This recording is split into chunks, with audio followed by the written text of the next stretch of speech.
আসসালামু আলাইকুম ওয়া রাহমাতুল্লাহি ওয়া বারাকাতুহু। সূরাতুল বুরুজ। আজকে শুরু হবে আয়াত নাম্বার 10। أعوذ بالله من الشيطان الرجيم.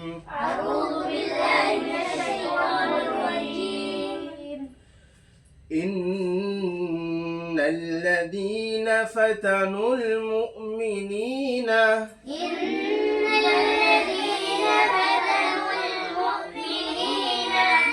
إن الذين فتنوا المؤمنين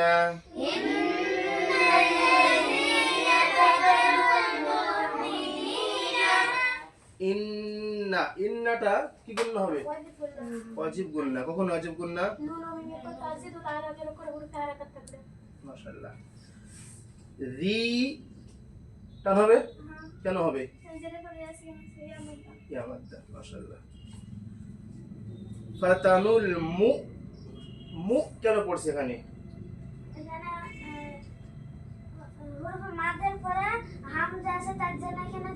মাদের পরে না, এখানে কি আছে? পেশের সঙ্গে হামজা যুক্ত আছে, মানে হামজাটা কোন একটা অক্ষরের সঙ্গে যুক্ত আছে। যদি হামজা কোন অক্ষরের সঙ্গে যুক্ত হয় তাহলে সেই অক্ষরটাকে ঝাটকা দিয়ে পড়তে হয়। যেমন এখানে কি মিমের সঙ্গে হামজা যুক্ত আছে, অতএব মিমটাকে ঝাটকা দিয়ে পড়তে হবে। মু কি পড়তে হবে? মু। মিনি নি কি হবে? টান হবে? কেন হবে? জেরের পরে ইয়া সেকেন্ড, এটাও ইয়া মাদ্দা। ঠিক আছে, চলো। ইন্নাল্লাযীনা ফাতানুল মুমিনিনা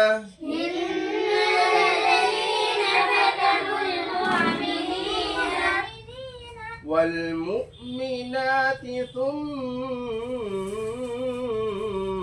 লাম ইয়াতুবু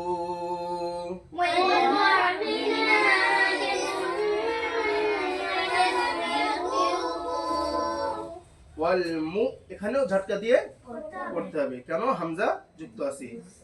মি না না টান হবে? কেন হবে? খাড়া যাবার আছে। খাড়া যাবার কোন মাদ্দার সমতুল্য?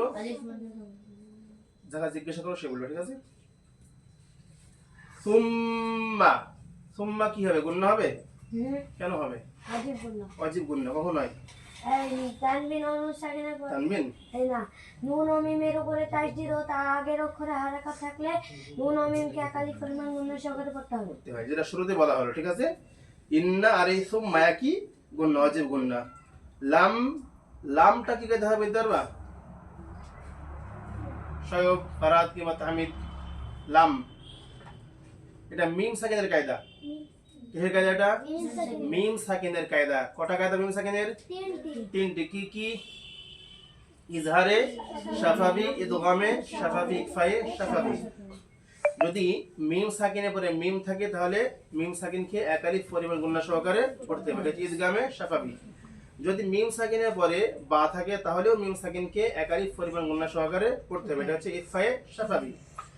মিম সাকিনের পরে যদি মিম কিংবা বা ছাড়া অন্য কোনো অক্ষর আসে তাহলে কিন্তু গণনা করা যাবে না, এটা হচ্ছে ইজহারে শাফাবি। অতএব এখানে ইজহার স্পষ্ট করতে হবে। ঠিক আছে। লাম ইয়াতুবু ইয়াতুবু টান হবে? কেন হবে? পেশের পরে অ সাকিন। কি মাদ্দা এটা? অ মাদ্দা। ওয়াল মুমিনাতি সুম্মা লাম ইয়াতুবু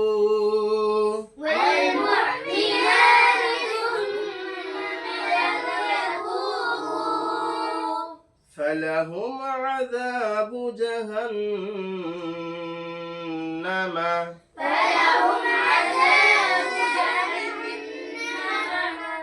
ফালাহুম আযা। এখানেও কি হবে? মিমটা ইজহারে শাফাবি। কেন? এখানে মিম সাকিনের পরে আইন এসেছে। ঠিক আছে। আযা আযা টান হবে? কেন হবে? কি মাদ্দা এটা? আলিফ মাদ্দা। আযাবু জাহান্নামা জাহান্নামা, এটা কি হবে?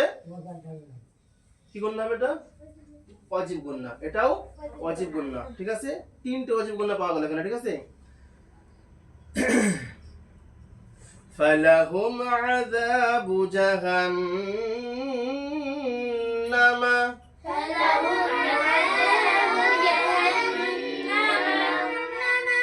ওয়াল মুমিনাতি সুম্মা লাম ইয়াতুবু ফালাহুম আযাবু জাহান্নাম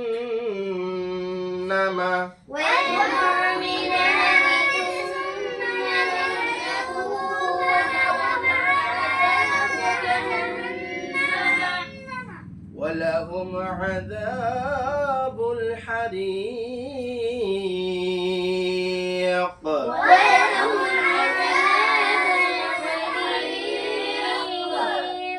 ولهم عذاب ولهم এখানেও কি এটা কি গুন্না গুন্না হবে না, কি হবে ইজহারে শাফ হবে মিম সাকিনের কায়দা, তাই না? আযা টান হবে কি মাদ্দা আলিফ মাদ্দা বুল হারিক। আচ্ছা বলো রটা কি গায় এখানে র মুতাহাররাক পূর্ণ বারিক বারিক কেন জের আছে রিক টান হবে কত আলিফ তিন আলিফ পরিমাণ কি মাদ্দা এটা কেন টান হবে টানটা কেন হবে হরফে মাদ্দার পরে সাকিন করে পড়ার জন্য তিন আলিফ পরিমাণ টানলে বলতে। আচ্ছা এটা হচ্ছে মাদ্দে আযফি রিক। আর একটা কায়দা আছে কি এটা কলকলা মাশাআল্লাহ কলকলা মানে কত অক্ষর কি কি কখন হয় কলকলার অক্ষরে সাকিন ও তার আগের হরফে হারাকাত থাকলে কলকলা করে পড়তে হয়। খুব লাজুক। চলো দেখো দেখ ওয়ালাহুম আযাবুল হারিক।